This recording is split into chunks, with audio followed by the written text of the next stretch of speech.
Welcome, truth seekers and freedom lovers. This is Makia with the Freedom Articles. This is video number 333 on Tuesday, June 30th, 2026. And the US House of Congress has just voted for another bill, which is really not a good bill at all. It's part of a broader trend, and it's the KIDS Act. And I'll be linking to it here, HR 7757.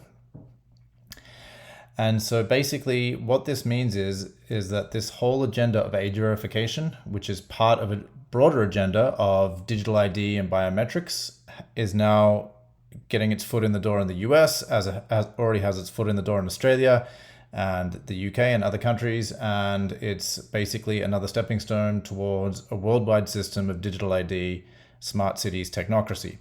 So for the background of this, check out some of my earlier videos. There's this one, video number 263, talking about how the various states of the 50 states in the United States have been pushing out their own state laws, such as Missouri, who became the 25th state with age verification laws. This was back in December last year. The big tech companies are doing it, of course. X, owned by Elon Musk, formerly Twitter, was using an Israeli biometrics company called Authentics. They cancelled it. They might have renewed it. I don't know the exact status right now, but there are definitely links, obviously, between the Israeli tech conglomerate, which is intertied with the military intelligence complex there in Israel, as well as with the military intelligence complex in the US. So they're all over this.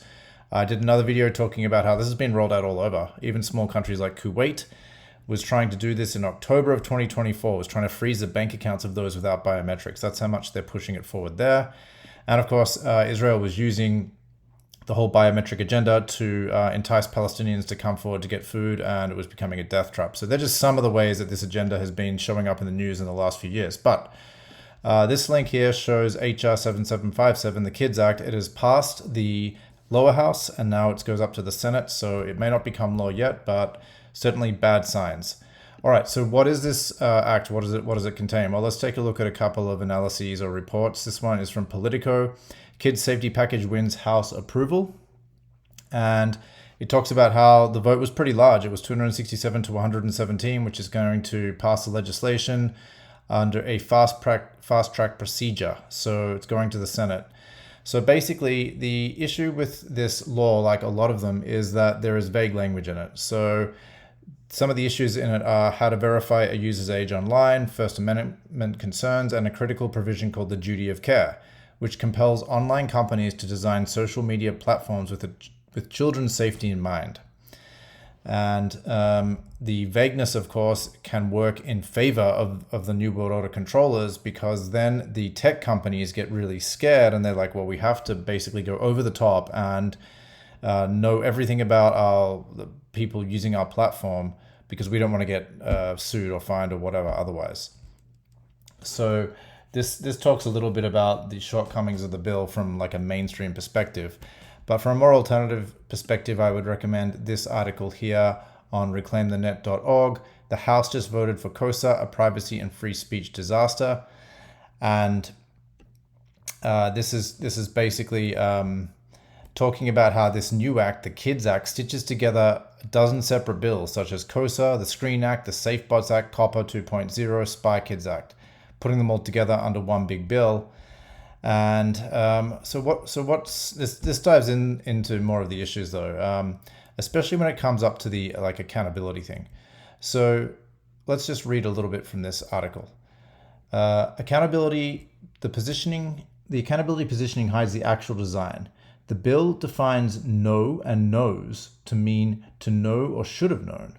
And that phrase runs through sections covering platforms, AI chatbots, and gaming services. A company that fails to spot a minor faces legal exposure, which gives every platform a reason to gather more information about everyone who shows up. The text tries to diffuse this, stating that nothing in it may be construed to require the provider of a covered platform to implement an age gating or age verification functionality on the covered platform. But that's just a little bit of a weasel word way to get out of it, because what's really happening is that the government, just like they did with COVID, where they tried to get companies to enforce the rules that they couldn't enforce. So, for example, they wanted to get companies and businesses to make people wear masks, to make them get vaccines. Likewise, Trump with the Genius Act, and his executive order, his EO banning CBDCs, is trying to get stablecoins, privately owned corporate stablecoins, to fulfill the role of programmable money without then being a governmental CBDC. So it's the same kind of tactic where they're trying to get the big tech companies to enforce all this age verification stuff, but ultimately it's coming from the government because they're going to be fining or holding these corporations, these platforms legally responsible if they don't. So it's basically the government ordering them to do it. The reassurance collapses on contact. A platform forbidden from ignoring a user's age, yet liable the moment it should have known someone was a minor, has one move left. It starts checking ages, deploying age estimation tools, demanding ID, or watching behavior closely enough to guess. The law does not order surveillance outright, it engineers the incentive and lets the companies do the rest. Build the rest.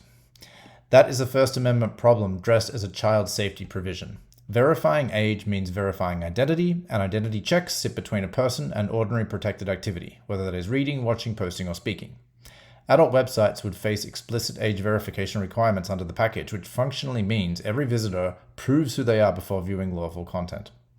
Anonymous and pseudonymous speech, the kind the Supreme Court has shielded for decades, gets harder the more platforms lean on identity to limit their liability.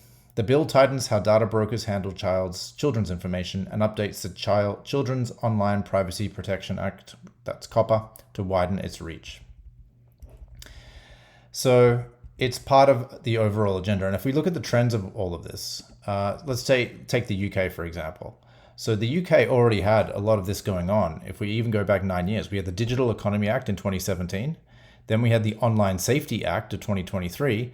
And then just recently, Keir Starmer announced that there's going to be a ban on social media for under 16s in the UK, which copied what Australia did about 6 months ago or so. So the UK copied this and basically said he's going to take the restrictions even further. Not only banning social media for under 16s, but also restricting their access to adult content via AI and tackling infinite scrolling. All right, so here comes the big nanny state trying to pretend that it cares about the children and it cares about you whilst taking away your freedoms. It's the same old trick. Some of the other trends, though, if we look at Australia, we just got this report yesterday that Australia is planning on doubling fines for social media companies not following the age check law. So they're going to be ruthless with this. They're going to get the corporations and the companies to do their bidding. They're going to fine them, make them legally liable if they don't, and then they're going to pretend that they care about the children. So that's what's happening in the UK and Australia. Meanwhile, in America, ICE has been using biometrics, not just to ostensibly tackle immigration problems, which are, of course, created by the same people posing as saviors. It's a problem, reaction, solution, but to expand a whole entrenched surveillance infrastructure. So this article talks about how the DHS is moving biometric and AI-driven enforcement beyond airports, ports of entry and detention facilities into neighborhoods and immigration operations, putting privacy and civil rights at risk. The central argument is not about a single biometric system, but the linking of face images, fingerprints, iris scans, and DNA with wider government and commercial data networks used to identify, profile, and target people. Biometrics have become a gateway to a broader surveillance architecture. ICE and the CBP, that's the Customs and Border Protection, can connect biometric identifiers with immigration records, social media activity, location data, vehicle records, and commercial data sets. This is the whole point. This is the stuff that Palantir is doing. This is the whole point of all of these companies. They're trying to get a hold of all the data, combine it into one network in one system, and then link that to one digital ID, whether it's a username and password, a login, a physical card you have in your wallet, and then everything goes through that particular gateway. That digital ID is your gateway to everything, to accessing your money in your bank account, to buying and selling, to getting a loan from a bank, to buying a house, to getting government benefits, whatever it is. If you don't have that login, if you can't log in, then you're cut off from basically everything you need to do in modern society. This is the thing that they're setting up, and they're linking things like your movements, where you've been, the things you say in private, your social media. They're linking it all so they can have one big credit score on you, and then they can cut you off if you're not compliant enough. And these are all just steps, one tiny step, but the hundreds of steps lead inexorably to this final solution. And I want to quote here from this post by Fiona Rose Diamond. She sums it up very well. When I say resist digital ID, I don't mean the digital version of your identity on your phone. We've officially struck the first spoke in the wheel, and we are about to accelerate through the rest. 2030 is the hard deadline. You have precious little time left to derail this high-speed train before the track runs out. The machine has been whirring for years, as laid out in the WEF's Insight report from 2018. In the UK, digital ID is already here in practice. One login has been live since 2021, and the Gov UK wallet is the next layer, and the digital version of your identity is only one token of a much larger stack. The wallet is not a harmless app, it is a container for state-issued tokens. When these tokens become the accepted proof for taxes, benefits, mortgages, business registration, everyday services, an app on your phone becomes the registry for your life. The convenience of a single credential or wallet is also the convenience to control, to restrict and rank at scale. Don't fool yourself that this is merely a fight over a digital version of your identity. And there's an infographic here. You're here, social platforms, e-government, telecommunications, smart cities, healthcare, financial services, food, travel, and mobility. It's all going to be linked in one thing. This is the digital prison that is coming up with smart cities, with AI, with technocracy. And we don't have that long to stop this, but the most important step right now is just the awareness that this is a worldwide agenda, and you can see how much it's been accelerated in England, in the UK, in America, and Australia, but it's happening worldwide, and they're rushing towards it step by step, and they're starting with the social media by appealing to people's care for kids, and it's going to go much more tyrannical from there.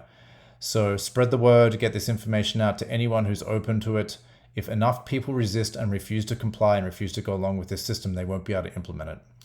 As always, don't take my word for it, do your own research. Please leave your comments, and all links are placed in the show notes below every time. If you like this video and feel that I've earned it, please like, share, subscribe, and follow. My work is on Rumble, BitChute, Odyssey, Brighteon, Substack, YouTube, and thefreedomarticles.com.